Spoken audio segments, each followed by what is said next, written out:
Well, let's move on. Let's talk about ACC. Let's talk about Florida State. Let's talk about Louisville. Uh, these are two quarterbacks that are just okay. These are two quarterbacks that are just okay. This line is 2.5. If Jordan Travis is playing this game, what is the line? That is the question. Is It's that a probably touchdown? closer to it. It's closer to a touchdown. And if it's probably closer to a touchdown, maybe even a little bit. Yeah, probably 7.5 is too much. Probably 6.5. Yeah. So, and look, Louisville coming off an absolute brutal loss against Kentucky where you had 4 turnovers, right? And then Florida State coming off a win against Florida where Florida kind of just handed them the win. They didn't want to play. They didn't want to be there. Yeah. I don't know who looked worse. Was it Florida State in a win or Louisville in a loss? I really don't. Yeah. It was a tough weekend for the ACC. Yeah, definitely. And but Tater Rodmaker, I mean, I think they're gonna have to rely heavily on the ground game. Right. We saw Kentucky kind of when Ray Davis, he didn't have a particularly amazing game. It kind of came down to Couple Devin Leary being the below average quarterback that he is, becoming above average for one game. and for Rodemaker, like that's not too high of an expectation. He doesn't have to go and beat Jaden Daniels. He's got You better know, he doesn't. weapons than Devin Leary does over there. Yeah, without a doubt. I mean, yeah, and I trust Norvell to come up with a scheme to get Keon Coleman, to run the ball with Benson, heavy dose of Johnny Wilson, Jaheim Bell creatively. Like, it's not going to be all on Rodemaker. It's going to be put on him. He's got to make plays and execute, but like, he has help. He has a lot of help. Now, speaking of coming up with plays, you got a Yep. guy on the other sideline by the name of Jeff Brom that loves scoring points, even against good defenses.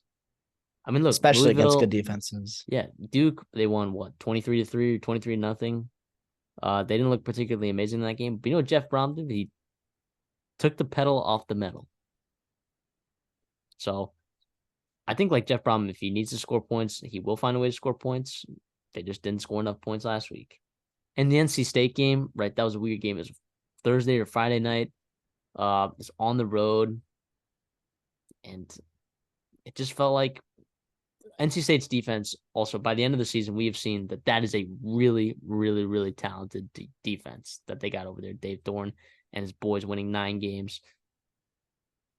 And honestly, if NC State had won that game against Louisville, like they probably should have, it'd be them in this game, and chances are NC State might be favored in this game with Jordan Travis out. But needless to say, I have a tough time picking this game.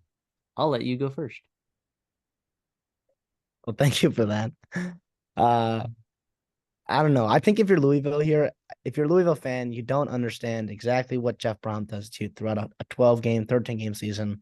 You are going to have some games where you are just extremely frustrated. You're like, how do we lose this game? What happened to Louisville? Pitt, Kentucky, right? You talk about that. Okay, I think my camera's freezing here. Let me get back to it. Sorry about that. Yeah, but he also gets up for these big games. We saw it at Purdue where they just elevated their roster and that offense, and they leaned onto key players and schemed up beautiful passes for them or runs or whatever it was. And they always got up for big games. I think this is another one of those. I do think the worst thing that happened for Florida State last week was that Louisville lost and did not play well, because that means that they are due for a Jeff Brom special, right? I do think in terms of quarterback edge, I have to give it to Plummer just because of the experience. I'd say it reluctantly because I think Plummer can, make the game-winning drive for sure, but I also think he can put you in He a can position where lose he you a needs a ball game game-winning drive. for sure. Exactly. And you saw that in the last, it wasn't all on him, but they had 2 fumbles, a fourth down misconversion, and then another interception, and all in that second half against Kentucky. And that's how you lose football games, right? But the interesting part here, and I want to talk about both teams here, both coaches. You look around the ACC, right? You had a down year with Clemson. You had a North Carolina didn't live up to expectations. look at teams that had success in the top half of the rankings in the ACC. It was teams that are like really good and coaches that are really good in game. And I think those coaches made up the margins for their talent because everyone in the ACC kind of blends together, with the exception of Clemson and Florida State typically. But like this year, Florida State obviously ran the table and they were pretty successful and pretty superior, dominant in a lot of games, right? That elevate them.